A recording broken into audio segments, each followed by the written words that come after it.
Good afternoon, everyone. Our today's lecture is on the chapter number 2, that is the AC fundamental. Chapter number 2 आहे आपलं AC fundamental. त्यामध्ये आपल्याला बघायचं आहे की different definition which is related to your AC fundamental, then the comparison between AC circuit and DC circuit, then the phase difference, then the circuit containing purely resistance, pure inductance, pure capacitance, and their combination, that means RL, RC and RLC series circuit. त्यानंतर काही definitions बघायचे आहे, active power, reactive power, apparent power and the power triangles. तर हा सगळा parts आपल्याला chapter number 2 मध्ये study करायचा आहे. आता वन बाय वन आपण ते पॉइंट्स इथे डिस्कस करणार आहे.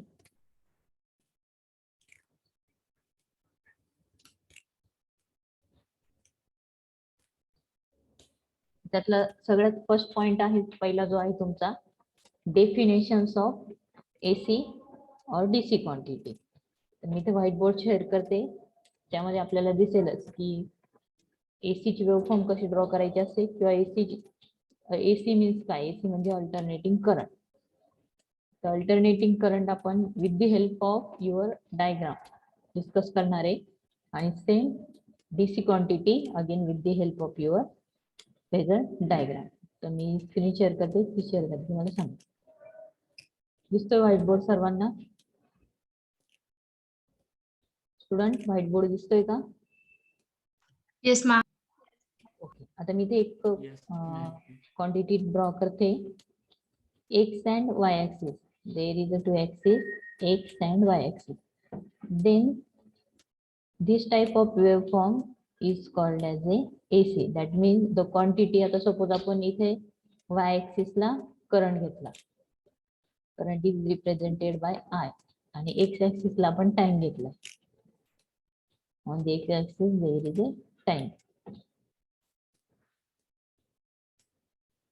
Then the definition of AC quantity is nothing but the quantity which changes magnitude and polarity. म्हणजे इथे काय आहे, पॉझिटिव्ह हाफ सायकल आहे, आणि हे काय negative half cycle.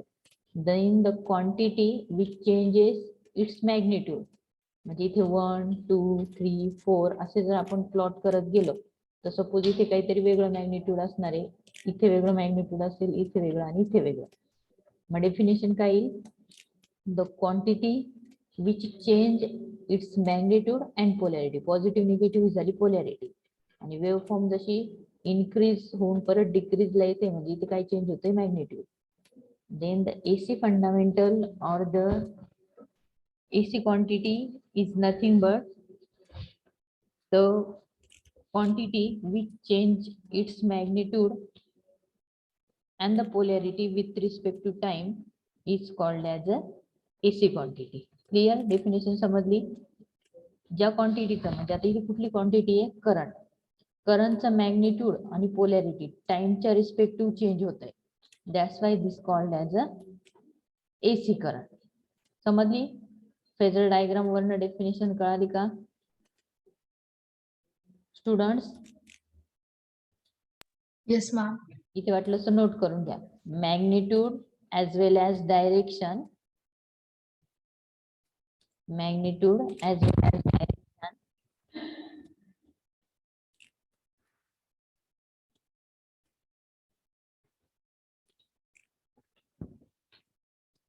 as well as direction. Direction म्हणजेच polarity. Change with respect to time. Your changes with time. हे नोट करून घ्या या डायग्रामच्या शेजारी. क्लिअर? द मॅग्निट्यूड म्हणजे ही जी इन्क्रीज आणि डिक्रीज होते ते, आणि टाइम मीन्स तुमचा काय, पॉझिटिव्ह निगेटिव्हची पोलॅरिटी, डायरेक्शन मीन्स. ही झाली तुमची एसी क्वांटिटी. आता पॅरलल मी डीसी क्वांटिटीची पण इथे वेव्हफॉर्म काढते, म्हणजे तुम्हाला तिथे डिस्टिंग्विश क्लिअर होईल का त्यामध्ये काय distinguish. Suppose there is again we have to draw the X axis and Y axis. हा आपण ड्रॉ केलेला आहे. तर एक्स ऍक्सिसला आपण काय करतोय की हा टाइम एक्स ऍक्सिस वरचा तो चेंज होतोय, पण सपोज इथे आपण 1 इथे 2 इकडे 3 असे नोटेशन घेतले. तर 3 च्या रिस्पेक्टिव्हला आपण काय काढला, करंट हा इथे असा कॉन्स्टंट आला. तर इथे आपल्याला डायग्राम मध्ये काय ऑब्झर्व होतंय, द क्वांटिटी म्हणजे आपली इथं करंटची quantity suppose there is a I and on axis x axis there is a time. The quantity which does not change its magnitude and direction with respect to time. Magnitude पण constant आहे आणि polarity पण constant आहे. म्हणजे ही positive cycle मध्येच पुढे run होते. इकडे निगेटिव्हला येते का, नाही. हा पॉझिटिव्ह हाफ सायकलचा पार्ट येतो आणि हा निगेटिव्हचा. पण ही जी क्वांटिटी ही थ्रू आउट टाइम जसा इन्क्रीज होतोय तशी ती कॉन्स्टंट आहे, त्याच्यामध्ये काही चेंज होत नाही. मग डेफिनेशन काय लिहिली डीसी क्वांटिटीची, the quantity which does not changes its magnitude and polarity with respect to time. इथे टाइमच्या रिस्पेक्टिव्ह चेंज होतोय आणि इथे टाइमच्या रिस्पेक्टिव्ह चेंज होत नाही. This is called as a DC quantity. AC आणि डीसीचा डिफरन्स समजला का स्टुडंट्स? Yes, ma'am. ओके. मग आपल्याला नेक्स्ट क्वेश्चन असा पण येतो, compare the AC and DC क्वांटिटीचे. हा पहिला डिफरन्स आहे त्यांच्या या दोन डायग्राम आणि त्यांची डेफिनेशन. डेफिनेशन काय आहे, the quantity which changes its magnitude and the direction with respect to time. आणि इथे काय येणार आहे, the quantity which does not changes its magnitude and direction with respect to time. Clear definition आणि diagram म्हणजे 2 point आपले कंपॅरिझनचे इथेच झाले. क्लिअर आहे का स्टुडंट्स? रिप्लाय करा पाठी. Yes, ma'am. ओके. त्यानंतर आपल्याला थर्ड कंपॅरिझनचं पॉइंट बघायचं आहे, यूज ऑफ ट्रान्सफॉर्मर. म्हणजे आपण याला जर 3 पार्ट केले, इथे पॅरामीटर घेतले,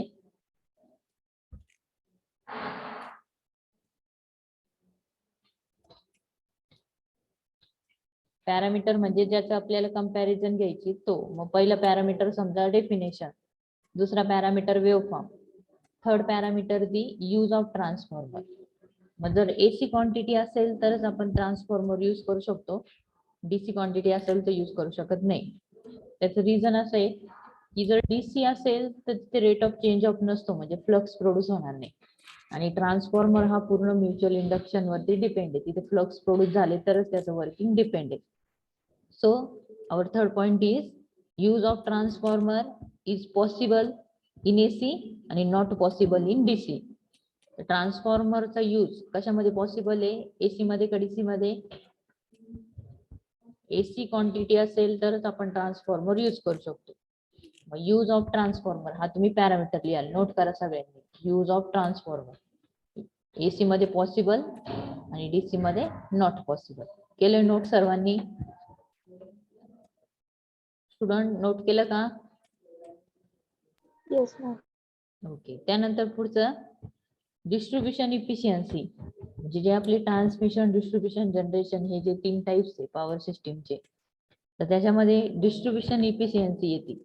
तर एसी क्वांटिटीची जी काही डिस्ट्रीब्युशन इफिशियन्सी आहे ती हाय आणि डीसी क्वांटिटीची लो आहे. मग पॅरामीटर मध्ये काय दिया, डिस्ट्रीब्युशन इफिशियन्सी कोणामध्ये हाय, एसी मध्ये हाय आणि डीसी मध्ये low. Fourth comparison point is the distribution efficiency in AC high and in DC low. Then fifth point is the design of machine. जर तुम्ही AC क्वांटिटी यूज करत असाल किंवा AC चे मीटर्स जर तुम्ही डिझाईन करत असाल तर ते इझिली डिझाईन होतात. तसे जर तुम्ही डीसी क्वांटिटीच्या अंडरचे जे काही मीटर्स वगैरे डिझाईन करणार असाल तर ते थोडेसे कॉम्प्लिकेटेड असतात, म्हणजे नॉट इझी. मग पॅरामीटर काय लिहाल, डिझाईन ऑफ मशीन. एसी मध्ये इझी आणि डीसी मध्ये नॉट इझी. केलाय नोट पुढचा point, design of machine in AC easy आणि इन डीसी नॉट इझी और डिफिकल्ट. Clear students? नोट करताय सगळे पॉइंट्स? Yes ma'am. ओके. त्यानंतर जनरेशन. जी एसी क्वांटिटी आहे ती आपल्याला इझिली जनरेट करता येते, म्हणजे जे आपले अल्टरनेटर किंवा जनरेटर्स असतात एसी क्वांटिटी जनरेट करतात. आणि ती जनरेट झालेली जी काही एसी आहे ती आपल्याला रेक्टिफायर यूज करून डीसी मध्ये कन्वर्ट करायची असते. तर मग जनरेशन हा पुढचा पॅरामीटर आहे. Next is the generation. In AC easy generation and in DC not easy. Generation AC मध्ये easy आणि DC मध्ये not easy. And last one comparison point is the application. मग AC चे application काय आहे तुमच्या AC motor, then in domestic and industrial supply हे झाले AC चे. AC motors and domestic and industrial supply. आणि DC चे काय, DC मोटर्स किंवा मशीन किंवा high voltage DC system. DC Motors and high voltage DC system. तर हे काही कंपॅरिझनचे पॉइंट्स होते. तर कंपॅरिझनचे पॉइंट नोट केले सगळ्यांनी? स्टुडंट्स नोट केले का? स्टुडंट्स रिप्लाय करा. मॅम रिटर्न सांगा ना आपण. लास्टचा जो आहे ऍप्लिकेशन. मग आता समजा तुमची एसी मोटर आहे, तर एसी मोटर म्हणजे कुठली, तुमची जी इंडक्शन मोटर असते घरी पाण्याची मोटर ती एसी सप्लायवर चालते म्हणून ती एसी मोटर म्हणून घेणार. आणि डीसी मोटर्स म्हणजे आपल्या लॅबमध्ये काही डीसी मोटर्स वगैरे आहेत. तुम्ही ज्यावेळेस फिजिकली प्रॅक्टिकलला याल त्यावेळेस मी तुम्हाला ते दाखवेल. किंवा आपलं जे 4th नंबरचं चॅप्टर आहे ट्रान्सफॉर्मर अँड डीसी मोटर, तर त्याच्यामध्ये आपल्याला तो पूर्ण पार्ट आहे ऍक्च्युअल मध्ये स्टडी करायचा आहे. तर डीसी मीन्स काय, डीसी मोटर्स असतात तिथे सगळ्या डीसी मोटर. आणि जर तुम्ही एसी कन्सिडर केलं तर तिथे फक्त एसी मोटर. या दोघांचे application different. Clear? Clear? Yes ma'am. Okay.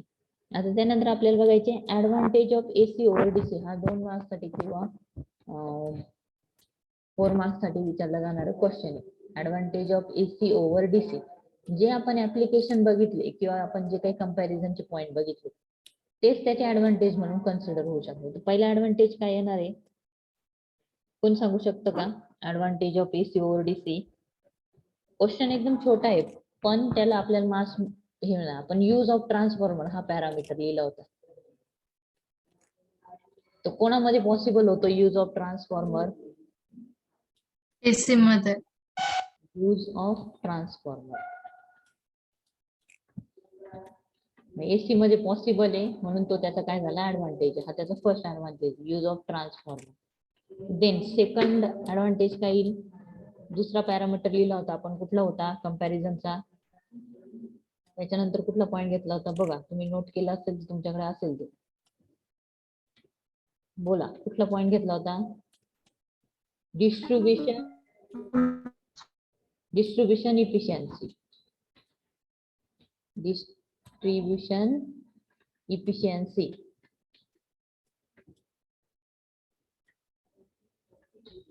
Distribution efficiency कोणाची ज्या high in AC distribution efficiency is high. तर हा त्याचा सेकंड पॉइंट झाला ऍडव्हान्टेजचा. First, use of transformer is possible in AC. Then distribution efficiency is high in AC. Then third point.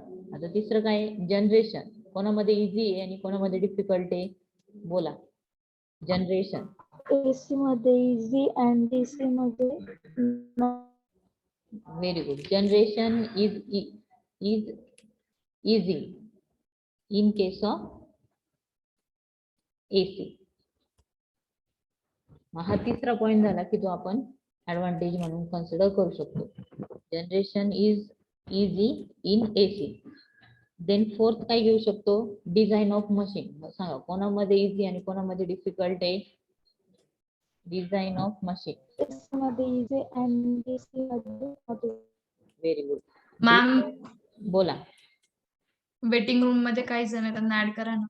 बरं ठीक आहे. Design of machine is easy in case of AC. हा आपला नेक्स्ट ऍडव्हान्टेज आहे design of machine. कुठे मला तर waiting रूमला कोणीच नाही दिसत आहे. Okay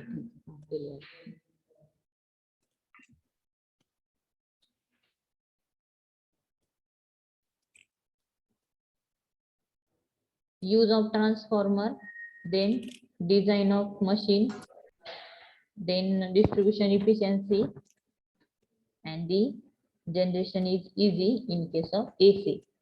And last advantage is the installation is also cheap, किंवा मग आपण त्याला नॉट कॉस्टली असं पण वर्ड यूज करू शकतो. Installation is less costly. म्हणजे आपण जे एसी चे जे काही कन्स्ट्रक्शन करतो, म्हणजे तुमचे स्ट्रीट लाइटनिंग वगैरे ज्या रोड साईडला प्लेस होता किंवा घराची वायरिंग वगैरे जे करतो, तर एसीच्या रिलेटेड जर आपण ते सगळं कन्स्ट्रक्शन किंवा इन्स्टॉलेशन केलं तर त्याची कॉस्ट काय असते, लेस असते. कॉस्ट ऑफ किंवा इन्स्टॉलेशन कॉस्ट आपण डायरेक्टली असं पण त्याला म्हणू शकतो.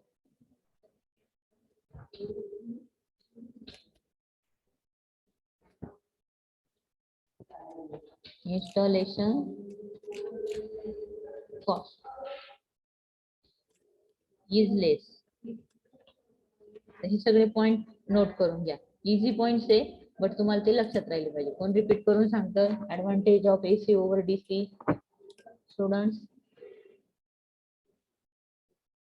तुमच्या बोर्ड वरती ऑलरेडी आहे, ते फक्त तुम्हाला रीड करायचे. Use of transformer is easy in AC, then distribution efficiency is high, then generation is easy, and the design of machine is also easy. And last one is the installation cost is less. Clear आहे सगळ्यांना सगळे points?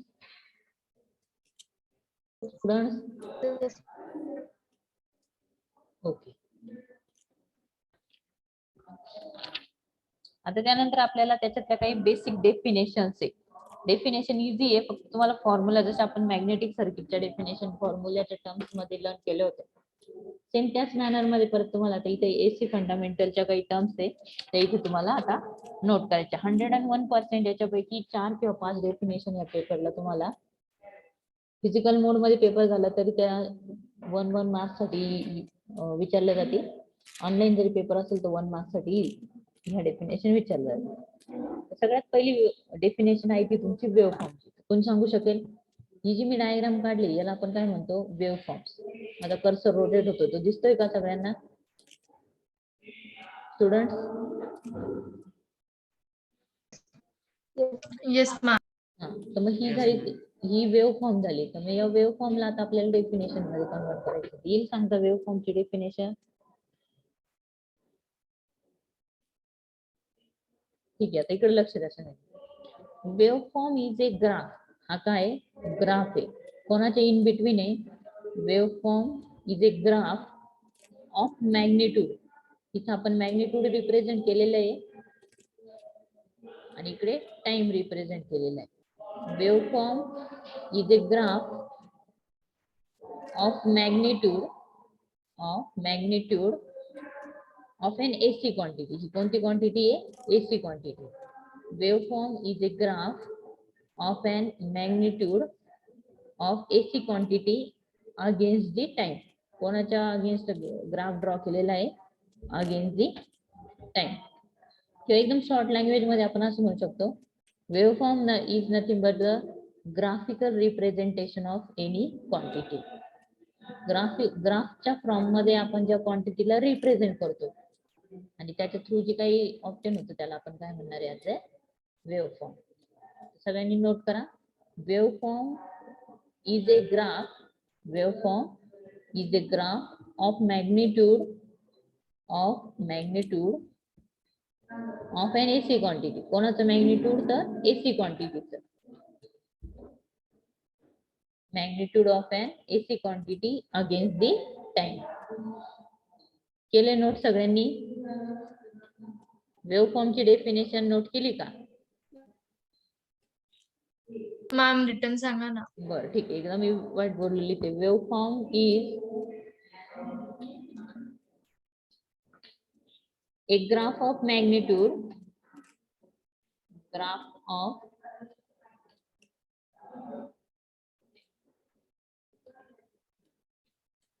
graph of magnitude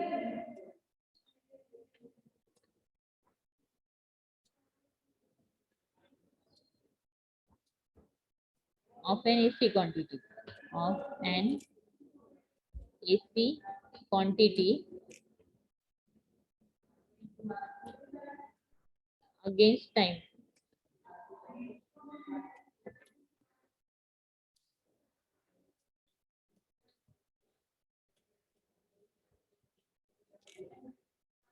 हा graph आहे कोणाच्या in between आहे magnitude आणि time. तर magnitude कोणाचं पण एसी क्वांटिटीचं. Waveform is a graph of magnitude of an AC quantity against the time. तर नोट करून घ्या ही डेफिनेशन सगळ्यांनी. केली नोट सगळ्यांनी? Yes, ma'am. Okay. Then next definition is the instantaneous value. पुढच्या याच्यावर घेते नेक्स्ट याच्यावर instantaneous value. तर मी परत इथे एक वेव फॉर्म ड्रॉ करते.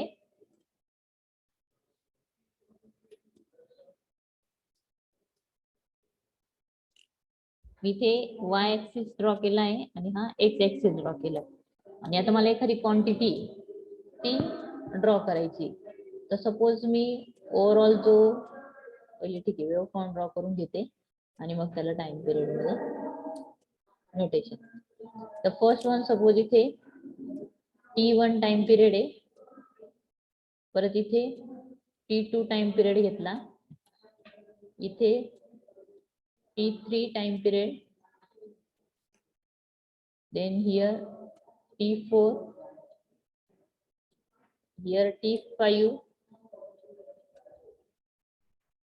आणि जो मध्ये क्रॉस सेक्शनचा पॉइंट आला इथे त्याला सपोज आपण T6 घेतला. आणि ह्या डॉटेड लाईन मी सपोज इथे ह्या वेव फॉर्मला वरती टच केलं.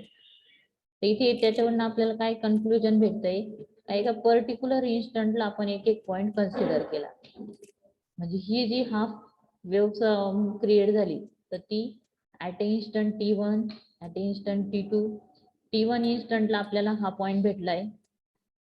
T2 इन्स्टंटला आपल्याला हा पॉइंट भेटलाय. देन T3 इन्स्टंटला सपोज आपण म्हणजे तुमच्याकडे टाइम पण आहे आणि इथलं मॅग्निट्यूड पण आहे. म्हणजे ज्यावेळेस तुम्ही ग्राफ ड्रॉ करता तर तुम्ही ग्राफ ड्रॉ करायच्या आधी पहिले काय पॉइंट कुठे भेटतायत ते नोट करून घेता आणि ते पॉइंट नंतर जॉईन करत चालतात. मग आपल्याला समजा T3 इन्स्टंटला इथे पॉइंट भेटलाय. T4 इन्स्टंटला इथे पॉइंट भेटलाय. T5 इन्स्टंटला इथे तुम्हाला क्रॉस सेक्शनचा पॉइंट भेटला आणि T6 ला इथे भेटला आणि नंतर तुम्ही हे सगळे पॉइंट काय केले जॉईन केले. तर त्यावेळेस जी क्वांटिटी ऑब्टेन होती त्याला आपण इन्स्टंटेनियस व्हॅल्यू म्हणतो. म्हणजे डेफिनेशन काय येईल, the instantaneous value of an AC quantity is defined as the value of that quantity. मग व्हॅल्यू म्हणजे आपण समजा इथे व्होल्टेज घेतलंय. T1 इन्स्टंट असताना इथे आपल्याला 1 व्होल्ट भेटला सपोज. T2 इन्स्टंट असताना 2 व्होल्ट. T3 इन्स्टंट असताना 3 volt.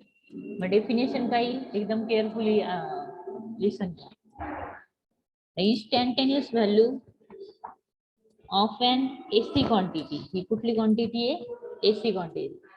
Instantaneous value of an AC quantity is defined as the value of that quantity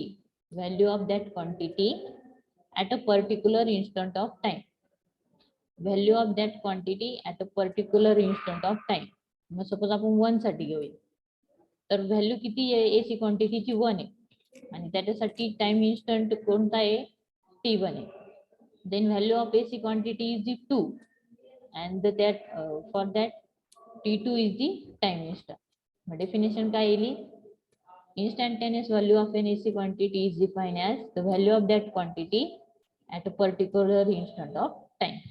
समजतं सगळ्यांना डेफिनेशन काय instantaneous value ची. ज्या इन्स्टंटला आपण जी व्हॅल्यू घेतो त्याला म्हणता instantaneous व्हॅल्यू. मग T1 हा इन्स्टंट झाला. मग T1 इन्स्टंट साठी किती व्हॅल्यू आहे ग्राफच्या अकॉर्डिंगली ज्यावेळेस तुम्हाला T1 इन्स्टंट भेटला तर त्यावेळेस ती व्हॅल्यू किती आहे त्या व्होल्टेजची? किती आहे students? 1. 1. Very good. T2 instant आहे त्यावेळेस किती व्होल्टेज आहे मग? किंवा त्यावेळेस ती इन्स्टंटेनियस व्हॅल्यू किती व्होल्टेजची? T2 इन्स्टंट असताना 2. Very good. Then T3 instant आहे त्यावेळेस किती इन्स्टंटेनियस व्हॅल्यू व्होल्टेजची? 3. 3. तुम्ही असं मग तुमच्या रिस्पेक्टिव्ह आपण याला नंबर ऑफ इन्स्टंट मध्ये ही वेव्ह फॉर्म जर आपण ड्रॉ करत गेलो तर त्याच्या रिस्पेक्टिव्ह हे जे मॅग्निट्यूड आहे ही झाली त्याची इन्स्टंटेनियस व्हॅल्यू. मग नोट करा डेफिनेशन सगळं. Instantaneous value of an AC quantity note करा. The instantaneous value of an AC quantity is defined as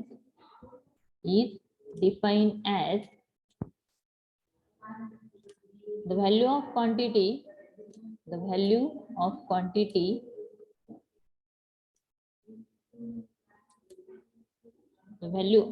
that quantity, that हा word फार महत्वाचा आहे. Value of that quantity at a particular instant of time. At a particular instant of time. Clear? समजलं का students?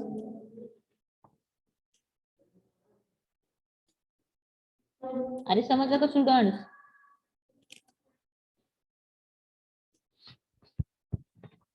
Student reply करा म्हणजे मला पण कळेल तुम्हाला समजतंय की नाही समजतंय.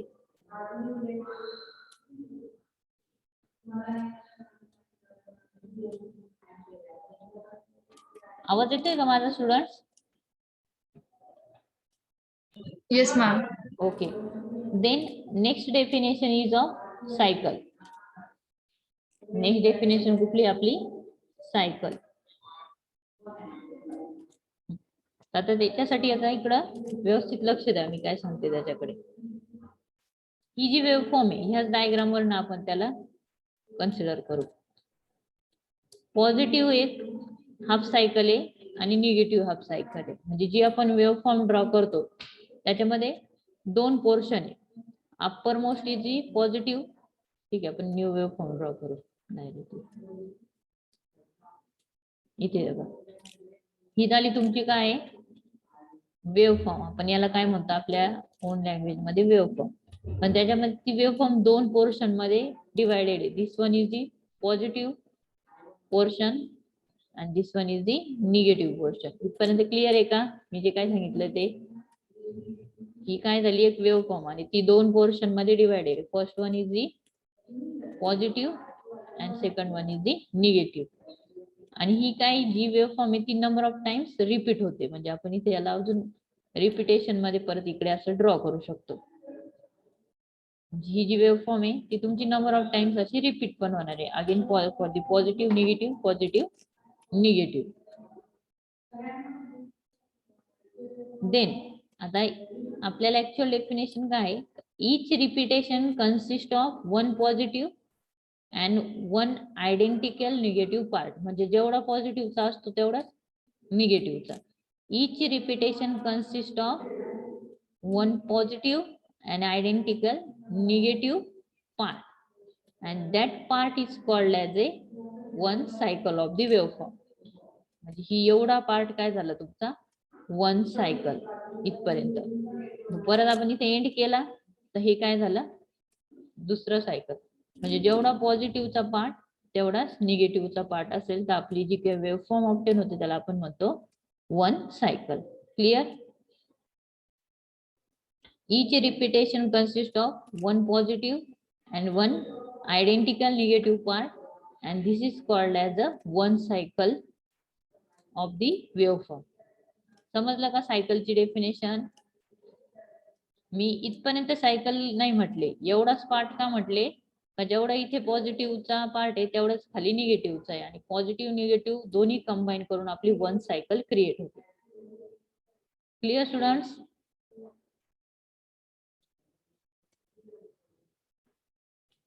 पार्टिसिपंट्स रिप्लाय करा. Yes, ma'am. Okay. Then our next definition is the time period. आता इथं मी एक फॉर्म्युला लिहिते किंवा डायरेक्टली आपण याच वेव्ह फॉर्म वर ना आयडेंटिफाय करू. मी टाइम पिरियड कुठे नोट केलाय बघा. हा एवढा जो पोर्शन असतो तो तुमचा टाइम पिरियडचा असतो. इथे स्टार्टिंग पॉइंट आहे हा आणि हा एंडिंग पॉइंट आहे. सपोज मी इथे ए घेतला आणि हा इथे तुमचा बी घेतला.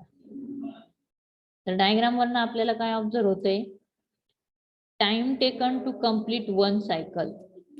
हा काय झाला तुमचा वन सायकल आणि त्या वन सायकलला कम्प्लीट होण्यासाठी जेवढा टाइम लागतो त्याला म्हणतात टाइम पिरियड. एकदम सोपी definition. Time period is defined as the time taken to complete the one cycle is nothing but time period. Time taken to complete the one cycle. Clear आहे का? एक वन सायकल कंप्लीट होण्यासाठी जेवढा वेळ लागतो त्याला म्हणतात टाइम पिरियड. कळालं का? Yes ma'am. Yes. Okay. Time period हा कॅपिटल टी ने डिनोट केला जातो आणि याचं जे काही युनिट आहे ते आहे सेकंद. टाइम पिरियडचं युनिट काय आहे तुमचा second. Clear? Then our next definition is the frequency. सांगता येईल का कोणाला फ्रिक्वेन्सीची डेफिनेशन काय आहे?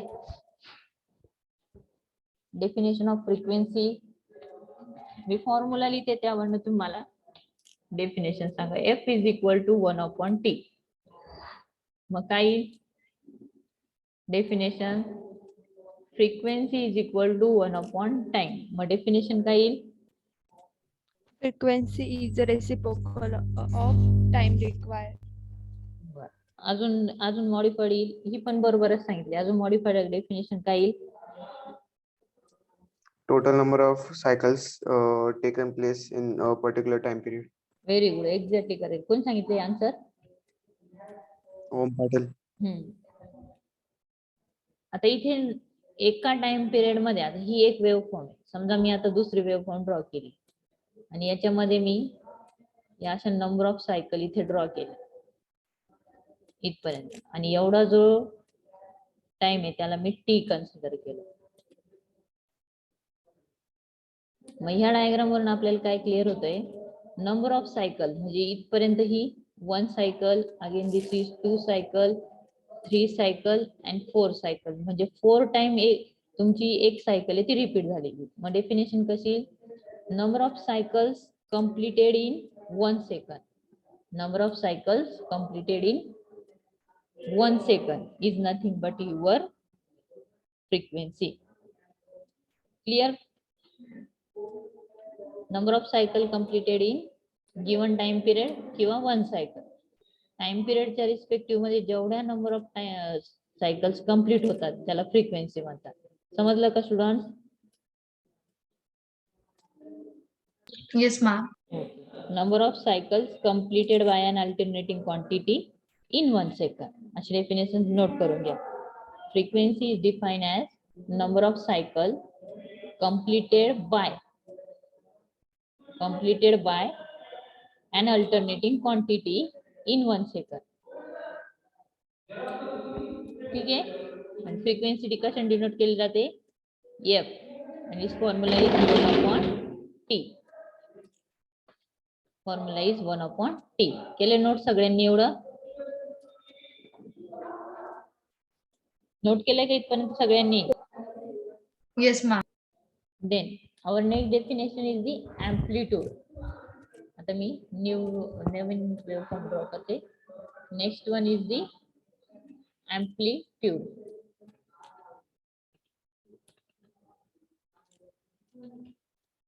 एम्प्लिट्यूडची डेफिनेशन काय येणार आहे? आता बघा मी हे ड्रॉ करते.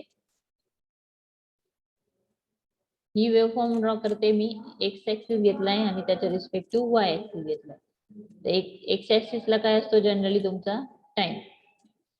हे ज्यावेळेस आपण एसीची वेव्ह फॉर्म ड्रॉ करतो त्यावेळेस टाइम हा एक्स ऍक्सिसलाच असतो आणि वाय ऍक्सिसला आपण अल्टरनेटिंग क्वांटिटी घेतो. अल्टरनेटिंग क्वांटिटी म्हणजे आपण करंट घेऊ शकतो, त्यानंतर व्होल्टेज घेऊ शकतो, त्यानंतर पॉवर घेऊ शकतो. तर इथं मी सपोज अल्टरनेटिंग क्वांटिटी म्हणून व्होल्टेज घेतो आणि मी ही वेव्ह फॉर्म या मॅनर मध्ये एसीची वेव्हफॉर्म ड्रॉ केली. तर इथे काय दिसतोय, हा तुमचा काय झाला मॅक्झिमम पॉइंट. तर इथे आपल्याला हायएस्ट व्होल्टेज भेटलेलं आहे. मग अँप्लिट्यूड मीन्स काय, ही तुमची पीक व्हॅल्यू, हायएस्ट व्हॅल्यू. अँप्लिट्यूडची डेफिनेशन काय येईल, maximum value or peak value of an AC quantity. Maximum value or peak value. Peak value means maximum value. He positive maximum value आहे आणि ही negative maximum value.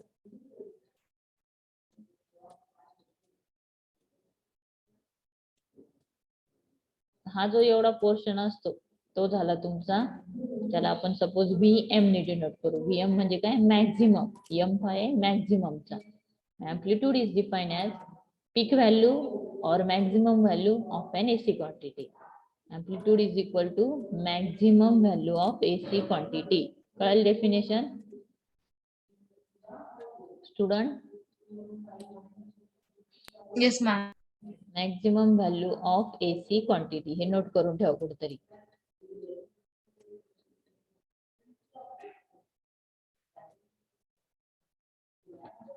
Maximum value of AC quantity. मग हा जो VM आहे हा झाला तुमचा amplitude.